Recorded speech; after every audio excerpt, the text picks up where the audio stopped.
Hello everyone. তো আজকে আমি বানাবো গরু মাংস দিয়ে বিরিয়ানি। তো আমি মাংসগুলোকে কিন্তু ধুয়ে নিয়েছি। এখন দিয়েছি 3টা তেজপাতা, আদা বাটা, রসুন বাটা, স্বাদ মতো লবণ, ধনিয়ার গুঁড়া, সয়া সস, ভিনেগার, সাথে দিয়ে দেব পাউডার দুধ, অল্প একটু চিনি। এখন সবগুলোকে ভালো মতো মিশিয়ে নিতে হবে।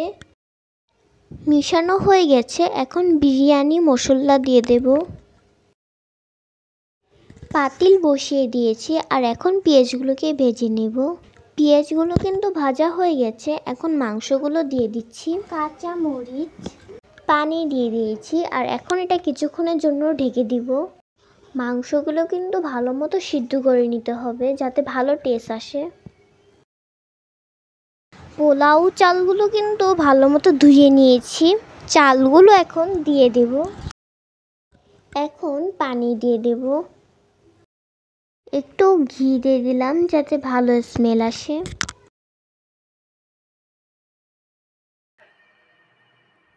তো খুব সহজেই তৈরি হয়ে গেল আমার গরু মাংস দিয়ে বিরিয়ানি। আর এটা খেতে কিন্তু খুবই মজা হয়েছে। আই হোপ আপনাদের আজকের রেসিপিটা ভালো লাগবে। তো আজকের জন্য এই পর্যন্তই রইল, দেখা হবে নেক্সট ভিডিওতে। Bye bye.